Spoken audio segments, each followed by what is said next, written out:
జై విశ్వనాథ జై అన్నపూర్ణ మాంబ జై. అందరికీ నమస్తే అండి. నా పేరు బుండాడ హైమావతి ఫ్రమ్ పాలకొండ.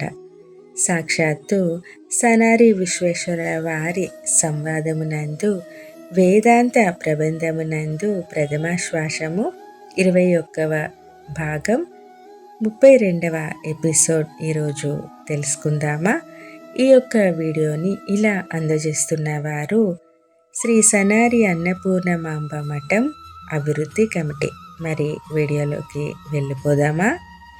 నాదా స్థూలము వింటిని సాధారణ పంచభూత సాధనములాన కాదారంబుగా ముక్తికి సాధింపుము సూక్ష్మతనువు సమకూడనిలన్.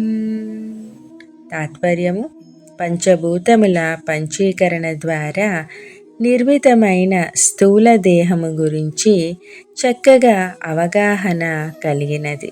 స్థూలము నుండి విడువడి సూక్ష్మదేహమునందు నిలిచి ఉండగల సాధనమును తెలియజేయము విశ్వనాథ. వినుమా పార్వతీ సూక్ష్మదేహమును నీ వివరింతు ప్రత్యక్షమి. తనువందున్ 17 తత్వములు సంధానంబు జ్ఞానేంద్రియాలును యాలాగును కర్మ పంచకములున్ ప్రాణుల్ 14 మనసున్ బుద్ధియుగూడి సూక్ష్మతనువీ మర్మంబు నీకిస్తిని. తాత్పర్యము: వినుము పార్వతి, సూక్ష్మదేహము యొక్క మర్మము ప్రత్యక్షముగా నీకు వివరిస్తాను. ఈ దేహము 5 జ్ఞానేంద్రియములు, 5 కర్మేంద్రియములు, 5 ప్రాణములు మరియు మనసు బుద్ధి కలిసి మొత్తము 15 తత్వములతో కూడుకొని సూక్ష్మదేహము ఉండును దేవి. ఇందు హిరణ్య గర్భుడభిమానియుండును తైజసుండు తానందును సాత్వికంబు గల స్థానమునందును యంతరాత్మచేనుందును స్వేచ్ఛ భోగమును కారము బీజమునందు నిద్రని నొందును ఇచ్చయాజ్ఞగలదొక్క సతి నీవు గావటి. తాత్పర్యము: ఈ సూక్ష్మదేహమునకు హిరణ్య గర్భుడు అభిమాని అయి తైజసుడును తేజవంతమైన దేహము కలిగి సాత్విక స్వభావముచే కంఠస్థానమున ఉకార బీజ సహితముగా అంతరాత్మయందు స్వేచ్ఛగా యోగ నిద్రచే భోగించుచుండును.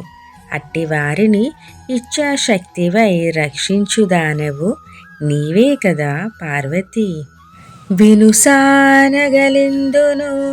ఘనముగ సూక్ష్మం గమంటి కావలియుండున్ తనువాయను వారేమును జనకులు విశ్వ సృష్టి జన్మలకెళ్ళెను.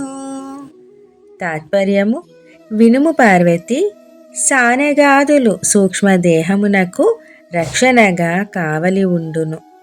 మరువకుమా, వారే కదా సృష్టి ఆదియందు విశ్వమందలి సమస్త జీవుల దేహములకు జనకులు గదా దేవి.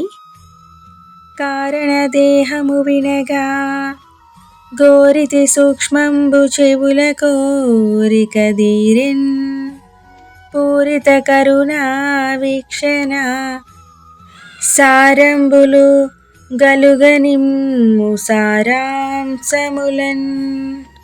తాత్పర్యము: సూక్ష్మదేహము యొక్క వివరణ వినసొంపుగా తెలియజేశారు. అలాగే నాయందు కరుణ కలిగి కారణదేహము యొక్క వివరణ, దాని యొక్క సారాంశమును తెలియజేయము నాదా.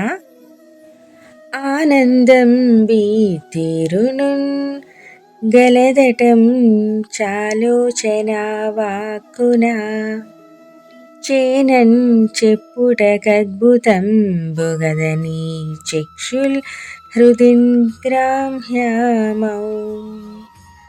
జ్ఞానాఖ్యాన్ గల శక్తి ప్రాజ్ఞుడు మహాజ్ఞానాత్ములన్ వాసమౌ తానే సర్వము మాకు స్థానమది నీ మాయావలంజిక్కునా. తాత్పర్యము: ఏమని చెప్పమందువు దేవి, ఈ కారణ దేహము గురించి నా చేత కూడా చెప్పనలవి కాని ఆనందమయ స్థితి కారణ దేహము సిద్ధించిన వారు కేవల జ్ఞాన స్వరూపుడై ప్రాజ్ఞుడు అనే నామముతో విశాలాక్షి వగుని అనుగ్రహముతో హృదయ గ్రంథి సిద్ధి కలుగును. ఇది కారణాచార్యుల నివాస స్థానమది. ఆ స్థితి యందు నిలిచిన మహనీయులపై నీ మాయా ప్రభావము పనిచేయదు దేవి. ఇదేంటి ఈనాటి సనారి విశ్వేశ్వరుల వారి సంవాదము. తిరిగి మరొక ఎపిసోడ్లో మళ్ళీ కలుద్దామా? జై గురుదేవా.